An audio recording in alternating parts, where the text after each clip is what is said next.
Vous pouvez l'observer depuis quelques jours sur la route des Tamarins. Cette structure, c'est le fruit des efforts qu'ont menés des collégiens du Bernica durant plusieurs années. Un travail artistique donc, mais aussi historique et industriel, car les élèves ont collaboré comme des pros avec les entreprises locales qui ont bien voulu les aider dans leurs projets.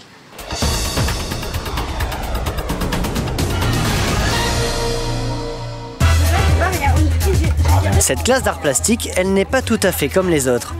Il y règne une atmosphère d'urgence, une activité plutôt rare. Et derrière ce désordre artistique apparent, ce qui frappe, c'est l'organisation. Chaque élève connaît sa mission sur le bout du pinceau. Il faut dire qu'ils aperçoivent le résultat d'un travail qui les occupe ensemble depuis 3 ans. Là, on met la première couche de blanc pour pouvoir après en mettre une deuxième et mettre après les couleurs. Au début, ça c'était encore un gros truc, on n'était même pas sûr de le faire et tout. Et bientôt, on aura fini. On va commencer à les faire sécher et tout, les coller. Et puis bientôt, ça va être sur le rond-point de l'éperon. On va pouvoir admirer. Les trucs qui sont Ce projet, le professeur d'art plastique l'a proposé aux élèves avant même leur entrée au collège, pour bâtir une classe avec les enfants volontaires. Un programme ambitieux qui s'échelonne sur les 4 ans qu'ils passeront au collège. Le thème choisi est le plus universel qu'on puisse trouver sur l'île. Il faut que tout soit peint aujourd'hui, ces morceaux que l'on a. D'accord, Mylène ? Ok ? Allez. Je me suis dit, les enfants ont une histoire particulière, hein, tous ils viennent de continents différents, leurs ancêtres en tous les cas, et ça serait peut-être le moment de faire une œuvre qui synthétise la rencontre des peuples. Tout le monde est descendu du bateau. Et qu'à partir de là, ils ont fondé la Réunion. Donc, il faut être fier de ses racines, il faut au contraire regarder en face ses ancêtres. Et cette œuvre, je pense, va montrer les caractéristiques les plus emblématiques, les plus fortes des civilisations dont ils sont issus. Regarde la maquette. Dans la maquette, il y a toute cette partie ici, là. Tu regardes quelles sont les tonalités qui ont été mises et tu les reportes là-dessus. Et les collégiens n'ont pas fait les choses à moitié.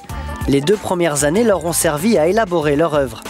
Ils ont rencontré des historiens comme Alexis Miranville, réalisé des recherches et des visites de musées.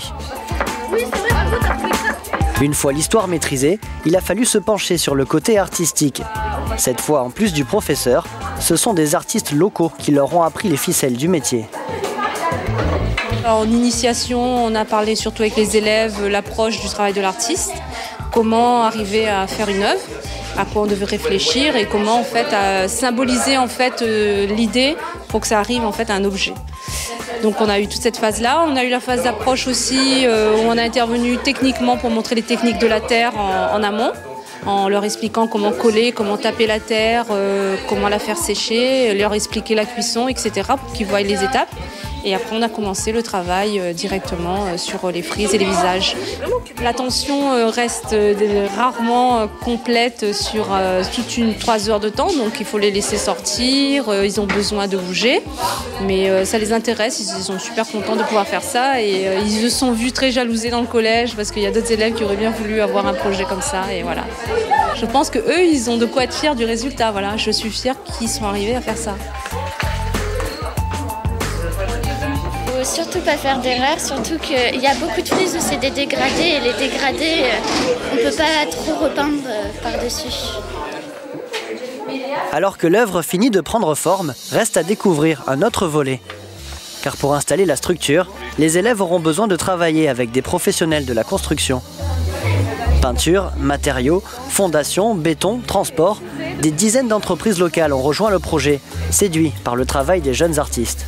Et ça va être ensuite boulonné, collé et boulonné sur les transversales en béton.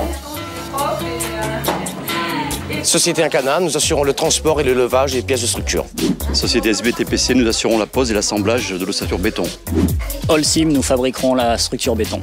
Conseil régional, service des routes, nous avons proposé le site d'implantation. Réunion Transit, Transitaire, nous apportons notre savoir-faire en transport et logistique. Tout le monde fait ça bénévolement, bien entendu. Bon, ça a des coûts. Les entreprises sponsorisent ces coûts de façon à aider à terminer ce magnifique projet. Alors ce qui nous séduisait d'abord, c'était le chantier de la route des Tamarins, qui est quand même un chantier un petit peu historique pour La Réunion. Et ensuite cette œuvre qui était réalisée à la fois par une artiste et surtout faite par des enfants, par une école qui suit ce projet depuis plusieurs années, et c'était l'aboutissement de ce projet. Le plus plat possible, voilà, avec les portes. Il y a un gros galet, qui est déplacé, mais c'est un galet. Ça fait appel un peu aux mêmes qualités de persévérance, de volonté et d'envie qui animent notre métier également. Donc voilà, ce sont des points qui nous amènent à avoir plein d'éléments à partager avec ces jeunes. Oui, il faudra mettre... C'est leur projet, hein. Ils se sont appropriés un petit peu tous ces instants magiques. Ça peut peut-être déboucher aussi sur des envies de continuer, de se diriger vers une option artistique.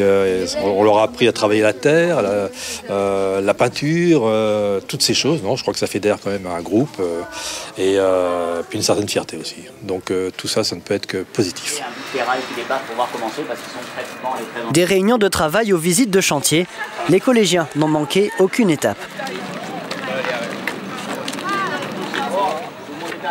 Les poteaux qui vont être fabriqués, il y en a 8 pour votre structure. Ces 8 poteaux, ils sont composés d'une armature en acier à l'intérieur, comme ça, comme ces grosses tiges qu'il y a derrière moi. Et donc cette armature en acier, on va la positionner dans un coffrage, c'est un grand moule en métal. Et une fois qu'on aura tout mis à l'intérieur, on viendra couler le béton. C'est vos prises tout le long. Ce matin, nous sommes venus pour voir un autre pan de ce projet. Il y a un pan artistique, il y a un pan historique. L'histoire va nourrir l'art, et puis ensuite l'art a besoin de la réalité, des entreprises et surtout de la structure béton qui va porter les pièces en terre. Au final, tout le mélange est gris. Les enfants voient surtout l'application dans le réel de tout ce qu'on apprend au collège, dans les différentes disciplines. Elles deviennent concrètes. Les maths, la technologie, l'histoire, tout cela va aider à structurer une personne et à la compléter, l'enrichir dans toutes les connaissances de la vie. Quelques mois plus tard, les collégiens viennent d'entamer leur dernière année de collège et s'apprêtent à livrer leur travail. La structure a été posée, reste à installer la frise. C'est le moment, bien sûr, des ultimes finitions et des adaptations de dernière minute. En fait, là, on peint le derrière pour que ça fait la même couleur que les poteaux. Parce que sinon, ça va faire moche de loin. Donc, il faut peindre derrière. On va voir le résultat, ce que ça donne. J'espère que ça va être bien et que les gens seront contents de voir ce qu'on a fait. Moi, je croyais que c'était un petit peu plus petit, mais c'est immense, quoi. Ce sera une fierté. Surtout pour nos parents qui le verront, la famille, nos amis. Moi, j'aimerais travailler plutôt dans la décoration. Je regardais souvent des émissions sur la décoration et tout ça, mais en pensant au projet, tout ça, mais j'ai eu l'envie de faire ça maintenant. Peut-être une nouvelle vocation. En tout cas, à chaque fois qu'ils verront une structure artistique comme celle-ci, les collégiens sauront dorénavant la masse de travail et les connaissances que cela représente.